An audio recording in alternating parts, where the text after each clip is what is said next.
Desde hace más de 2000 años, las palabras de Jesús sobre la riqueza siguen siendo sorprendentemente provocadoras, para muchos, inquietantes. Más fácil es que un camello pase por el ojo de una aguja, que un rico entre en el reino de Dios, Mateo 19:24. Sacudieron a sus oyentes originales y continúan interpelando a creyentes y no creyentes de todas las edades. Estas palabras no buscan demonizar el dinero en sí, sino cuestionar la dependencia emocional y espiritual hacia lo material, y cómo esta relación condiciona la vida moral, ética y comunitaria de cada persona. En la Palestina del siglo I, la riqueza no era solo dinero, implicaba poder, estatus social y acceso a privilegios que la mayoría de la población jamás alcanzaba. Frente a esta realidad, proclamar que los pobres eran bienaventurados, Lucas 6:20, era una declaración radical, incluso revolucionaria. La pobreza, lejos de ser una condena, se entendía como humildad, apertura al aprendizaje y disposición a confiar plenamente en Dios. Mientras que la riqueza sin responsabilidad podía convertirse en un obstáculo espiritual y moral. Los estudiosos de la Biblia destacan que esta enseñanza de Jesús era subversiva, cuestionaba la codicia de los ricos y la desesperanza de los pobres. Gustavo Gutiérrez, teólogo de la liberación, interpreta que la bienaventuranza de los pobres no se refiere únicamente a la carencia material, sino a un estado de receptividad que permite recibir la guía divina y vivir conforme a los valores del reino. Jesús no ofrecía una fórmula económica, sino un llamado profundo a la transformación del corazón. Para la audiencia adulta, esto tiene una relevancia inmediata, la vida nos enfrenta a decisiones sobre dinero, herencias, planificación familiar, inversiones y prioridades. Y sus palabras nos invitan a evaluar cómo estas decisiones reflejan nuestros valores más profundos. El mensaje de Jesús sobre la riqueza no es uniforme ni simple. Por un lado, denuncia el apego al dinero como un obstáculo espiritual, por otro, reconoce que la riqueza, cuando se administra con responsabilidad, generosidad y ética, puede ser un instrumento para hacer el bien y transformar la sociedad. En sus parábolas, como la del joven rico, Mateo 19, 16-24, vemos como un hombre fiel a la ley no logra desprenderse de sus posesiones y se aleja triste, demostrando que la riqueza puede ser un impedimento cuando se convierte en prioridad sobre la fe y el amor al prójimo. De manera similar, la parábola del rico insensato, Lucas 12, 16-21, muestra que acumular sin conciencia y sin responsabilidad social es fútil, pues las posesiones terrenales no garantizan plenitud ni trascendencia espiritual. Para los adultos, estas enseñanzas adquieren un significado práctico y profundo. La vida está llena de decisiones financieras, familiares y comunitarias que requieren equilibrio entre seguridad, planificación y generosidad. Jesús invita a cuestionar si nuestros recursos están al servicio de nuestra comunidad y nuestra fe, o si simplemente sirven para asegurar comodidad personal y estatus social. Esta tensión entre riqueza y espiritualidad resuena con quienes han trabajado toda su vida para sostener familias, enfrentar crisis económicas, administrar negocios o planificar jubilaciones. La verdadera prosperidad no se mide únicamente en dinero, sino en coherencia ética y capacidad de servir. La vida de Jesús refuerza esta coherencia entre palabra y acción. Él vivió modestamente, sin propiedades significativas, dependiendo de la generosidad de otros, centrando su existencia en servir y enseñar. Esta coherencia es un modelo poderoso, el desapego no es un ideal abstracto, sino una práctica tangible que se refleja en decisiones cotidianas, prioridades y relaciones humanas. Para adultos, el mensaje es claro, el dinero es un medio, no un fin, y su correcta administración debe estar guiada por principios éticos y espirituales. Jesús también ofrece un marco para entender cómo la riqueza puede coexistir con la fe. Abraham, Job y otros personajes bíblicos poseen bienes y prosperidad, pero su riqueza va acompañada de obediencia, justicia y responsabilidad.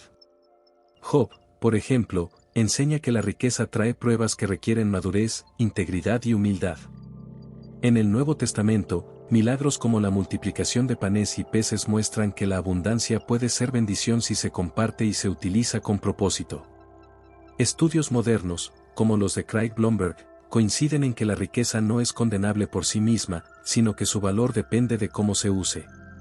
Cada decisión sobre dinero es, entonces, una prueba del corazón. Mateo 6, 19-21 aconseja, no os hagáis tesoros en la tierra, sino tesoros en el cielo. Esta enseñanza nos recuerda que el apego al dinero puede distraernos de valores superiores como la generosidad, la justicia y la solidaridad. Los apóstoles ejemplifican esta práctica, compartían recursos, ayudaban a los necesitados y priorizaban la misión sobre la acumulación personal, Hechos 2, 44-45. En definitiva, Jesús nos desafía a mirar más allá del dinero y a evaluar nuestras prioridades. La riqueza no es enemiga de la fe, pero sí puede convertirse en obstáculo si gobierna nuestro corazón. La verdadera prosperidad no depende de la acumulación de bienes, sino de cómo los usamos para servir, amar y construir comunidades justas. Para la audiencia adulta, esta reflexión conecta con experiencias de vida, decisiones sobre herencias, gastos, inversiones, caridad y responsabilidad social. Todas ellas reflejan nuestro nivel de coherencia con los valores que profesamos. Finalmente, el mensaje de Jesús nos invita a redefinir lo que significa ser rico o pobre. No es un tema de cantidad, sino de calidad ética y espiritual. La riqueza, usada con discernimiento, se transforma en bendición, la pobreza, asumida con humildad, se convierte en apertura al aprendizaje y la fe.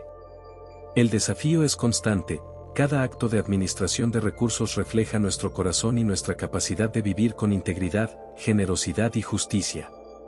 Así, el dinero se convierte en una herramienta de transformación, y no en un fin que nos esclaviza o nos aleja de los valores eternos que Jesús enseñó.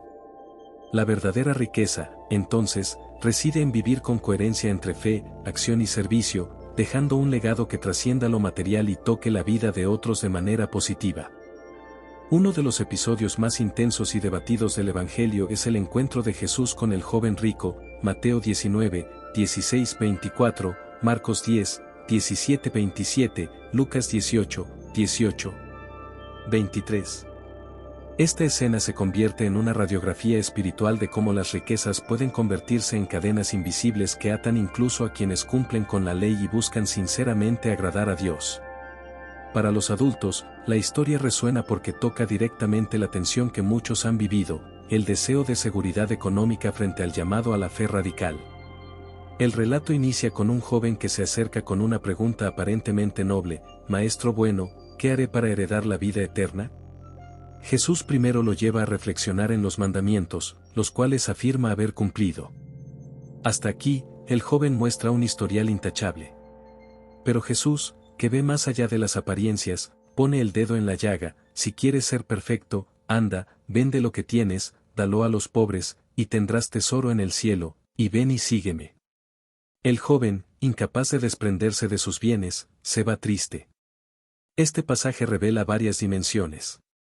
Primero, no se trata de una condena general a la riqueza, sino de una advertencia sobre su poder de esclavizar el corazón.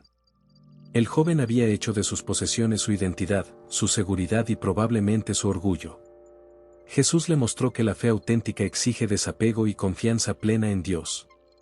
Para muchos adultos, esta historia golpea porque evoca momentos en que el dinero, los bienes o la estabilidad laboral se convirtieron en excusas para no arriesgarse en decisiones valientes o solidarias. Los estudiosos han interpretado de formas variadas este episodio. San Agustín lo veía como un ejemplo de cómo el amor desordenado por las riquezas aleja del amor verdadero a Dios. El teólogo protestante Dietrich Bonhoeffer, en su obra El costo del discipulado, lo señala como el retrato de quienes desean las bendiciones espirituales sin renunciar a los ídolos materiales.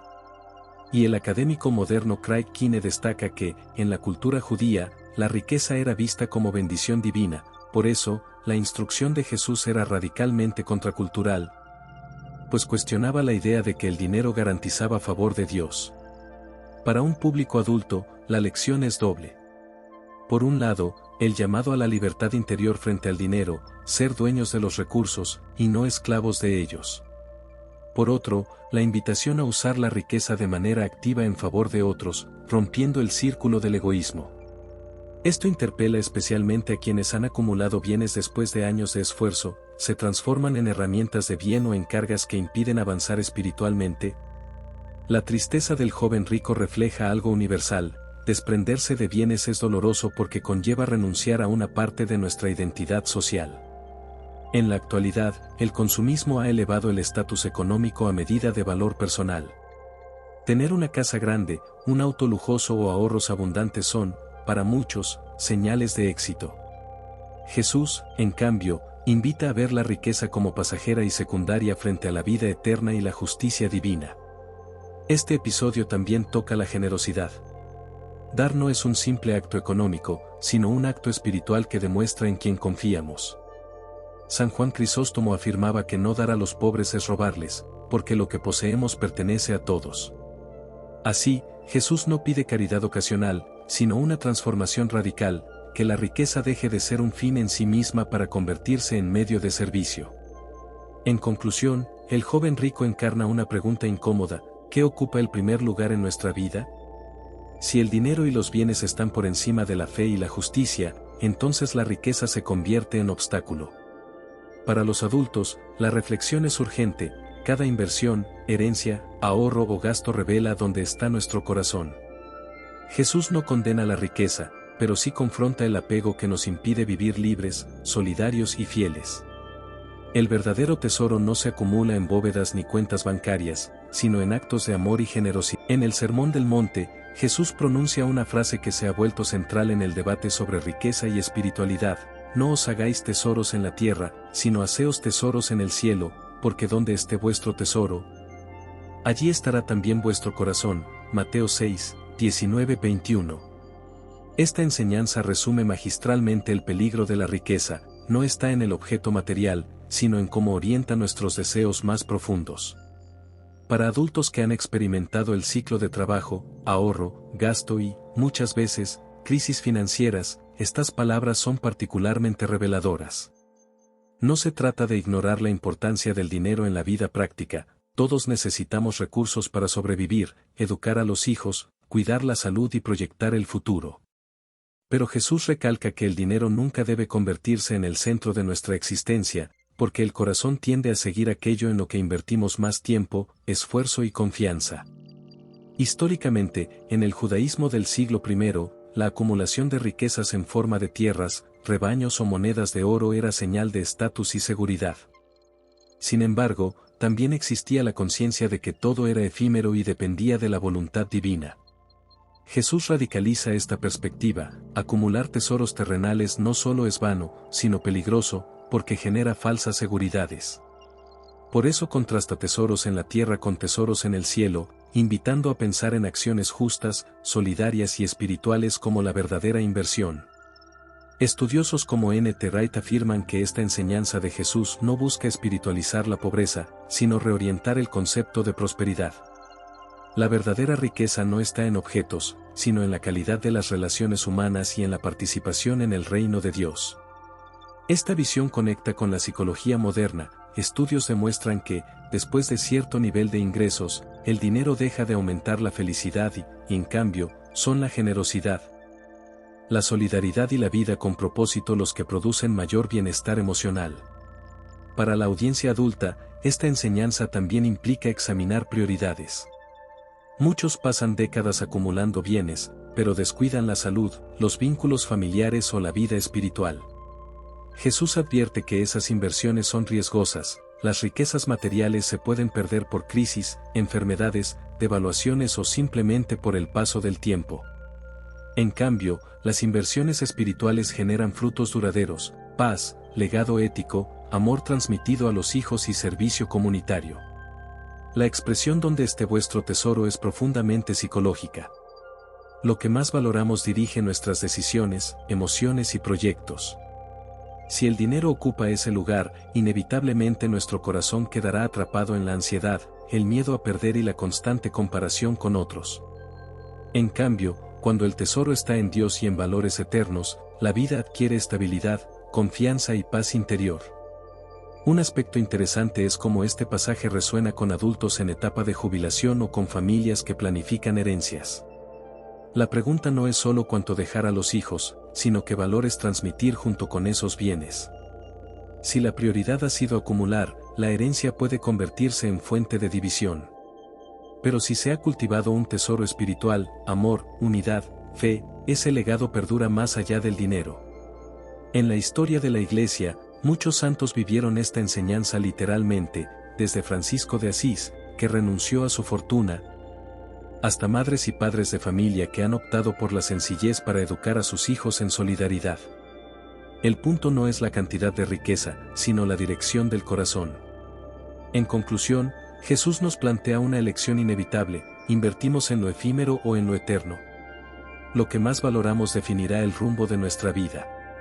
Para los adultos, esta elección es diaria: cómo usamos el tiempo, los recursos, los talentos.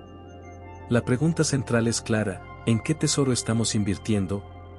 Porque allí, sin duda, estará nuestro corazón. Entre las frases más contundentes de Jesús se encuentra aquella pronunciada en el Sermón del Monte: ninguno puede servir a dos señores, porque o aborrecerá al uno y amará al otro, o se apegará al uno y despreciará al otro. No podéis servir a Dios y a las riquezas. Mateo 6:24. Estas palabras no dejan espacio para la ambigüedad. Jesús coloca la riqueza, en griego, mamón, como un rival espiritual capaz de reclamar la lealtad del ser humano de manera tan absoluta como Dios mismo. Para un adulto, estas palabras son particularmente inquietantes. La vida cotidiana está atravesada por la necesidad de trabajar, pagar cuentas, planificar el futuro y buscar seguridad económica. Es fácil pensar que el dinero es un simple medio, pero Jesús lo presenta como un amo potencial, un señor que puede dominar los pensamientos, decisiones y prioridades de las personas. La pregunta central es: ¿el dinero me sirve o yo sirvo al dinero? Históricamente, el término mamón no significaba únicamente dinero, sino toda forma de riqueza o posesión que se convierte en objeto de confianza absoluta. En el contexto judío del siglo I, la tentación era ver en la riqueza la señal más clara del favor divino. Jesús rompe con esta mentalidad: lo material no garantiza bendición, y de hecho puede transformarse en un ídolo que compite directamente con la devoción a Dios. Los estudiosos han analizado este pasaje con gran profundidad. John Stott afirma que Jesús aquí denuncia la idolatría moderna por excelencia, la confianza en el dinero como fuente de identidad, seguridad y felicidad. Richard Foster, en su libro Dinero, Sexo y Poder, lo describe como una de las tres fuerzas que más esclavizan al ser humano si no se orientan correctamente. Incluso teólogos contemporáneos como Timothy Keller explican que el dinero puede convertirse en un dios funcional, porque a menudo es lo que más tememos perder y lo que más buscamos proteger. Para quienes ya han vivido varias etapas de la vida adulta, esta enseñanza toca fibras sensibles. Muchos recuerdan haber sacrificado tiempo con la familia, descanso o incluso principios éticos por obtener más ingresos. Otros han sentido la ansiedad de perder lo acumulado o la frustración de no alcanzar la estabilidad soñada. Jesús no condena el esfuerzo laboral ni la administración prudente, pero sí denuncia el riesgo de convertir el dinero en el centro absoluto de la vida. Servir a las riquezas significa vivir con una mentalidad de esclavitud, medir el valor personal por lo que se tiene, temer constantemente la pérdida y obsesionarse con la acumulación. Este pasaje también nos invita a reflexionar sobre la lealtad. Servir implica obediencia y devoción. Quien sirve al dinero termina ajustando su vida según lo que aumente sus ganancias, aunque eso signifique traicionar valores, romper relaciones o descuidar la salud. Quien sirve a Dios, en cambio, organiza sus recursos en función de principios éticos y espirituales. La diferencia es abismal: mientras el dinero esclaviza, Dios libera. En la vida práctica, esta enseñanza se traduce en preguntas concretas: ¿cuánto peso tiene el dinero en mis decisiones familiares? ¿Qué priorizo al planear mi futuro? ¿Hasta qué punto confío más en mis ahorros que en la provisión de Dios? Para muchos adultos, estas preguntas no son teóricas, sino experiencias vividas. Las crisis financieras, las enfermedades inesperadas o las pérdidas de empleo revelan cuán frágil es la seguridad económica y cuán necesario es un fundamento espiritual sólido. Un aspecto interesante es que Jesús no habla de tener dinero como problema, sino de servir al dinero. Esto abre la posibilidad de usar la riqueza como herramienta de bien. De hecho, en Lucas 16:9 aconseja: ganaos amigos por medio de las riquezas injustas, para que cuando éstas falten, os reciban en las moradas eternas. Aquí muestra que el dinero puede tener un uso positivo cuando se invierte en relaciones, solidaridad y justicia. El problema no es la riqueza en sí, sino a quien obedecemos en el corazón. La experiencia histórica también confirma esta enseñanza. Imperios enteros se han derrumbado cuando la avaricia dominó sus estructuras. Familias se han dividido por herencias, y comunidades han perdido su esencia por el poder del dinero. Por el contrario, cuando los recursos se ponen al servicio de la justicia y la solidaridad, se generan legados duraderos de paz y esperanza. La diferencia radica en la elección de a quien servimos. Finalmente, Jesús advierte que pretender servir a Dios y al dinero es una ilusión peligrosa. No se trata de un equilibrio posible, sino de una elección inevitable. Cada acto de gasto, ahorro o inversión revela nuestras prioridades. Para los adultos, la pregunta es directa: ¿mi vida refleja que el dinero es mi amo, o que es un siervo útil al servicio de valores superiores? En conclusión, esta enseñanza de Jesús no busca infundir miedo, sino claridad. El dinero es un gran siervo, pero un pésimo amo. Ponerlo en el lugar correcto exige disciplina, desapego y confianza en Dios. Servir a Dios libera de la ansiedad, fomenta la generosidad y da sentido al trabajo.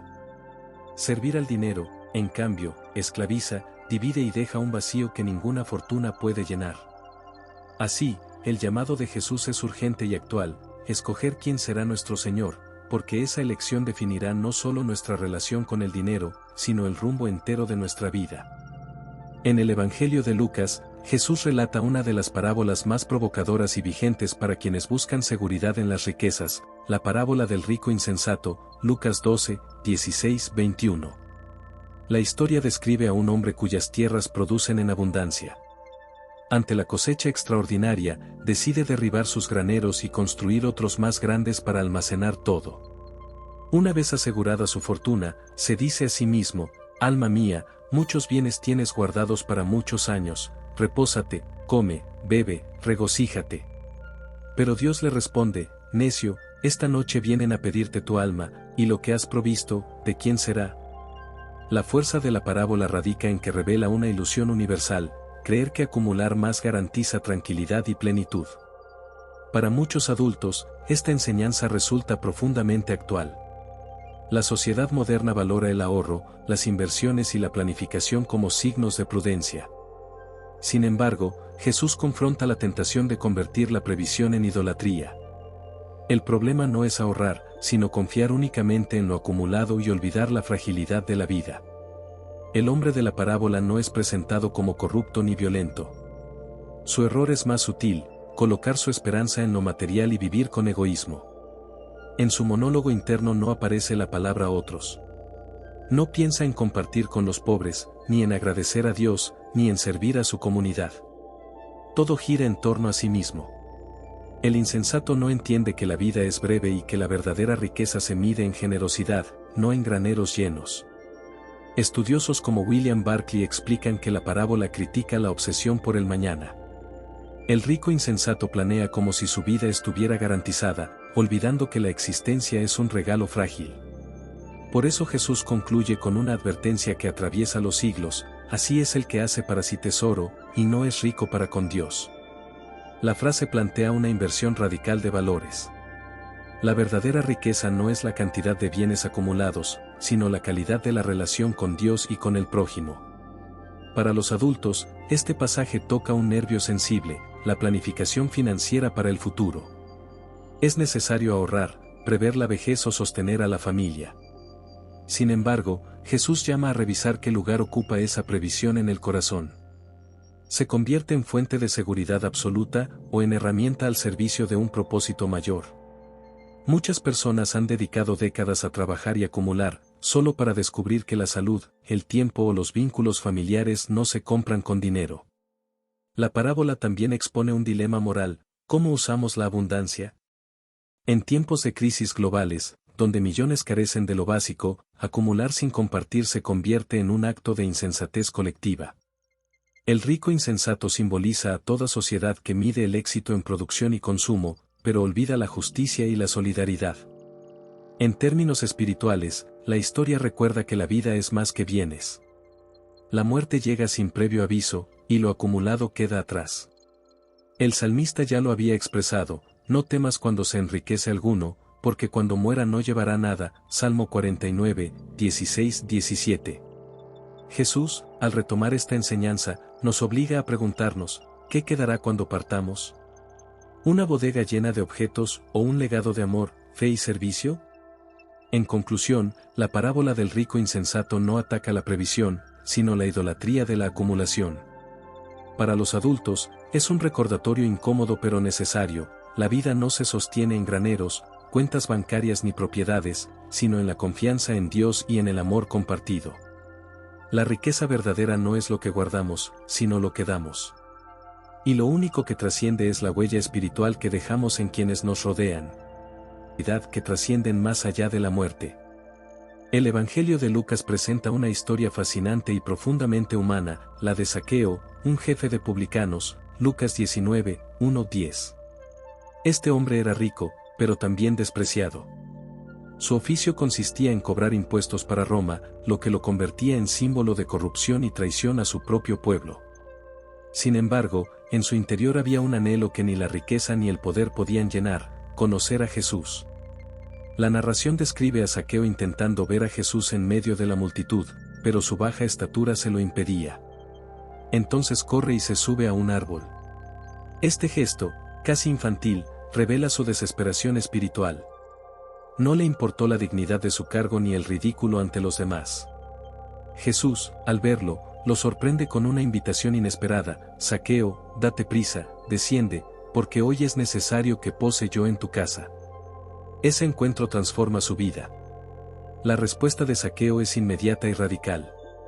Declara que dará la mitad de sus bienes a los pobres y que devolverá cuadruplicado lo que había defraudado. La conversión no es solo interior, sino también económica. Jesús proclama entonces: hoy ha venido la salvación a esta casa.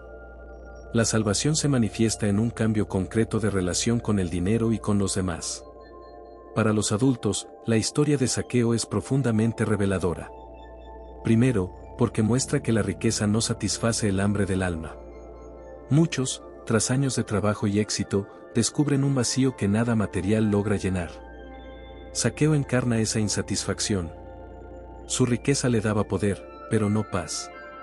Solo el encuentro con Jesús produjo en él la libertad que buscaba. Segundo, la historia enseña que la verdadera conversión toca la billetera.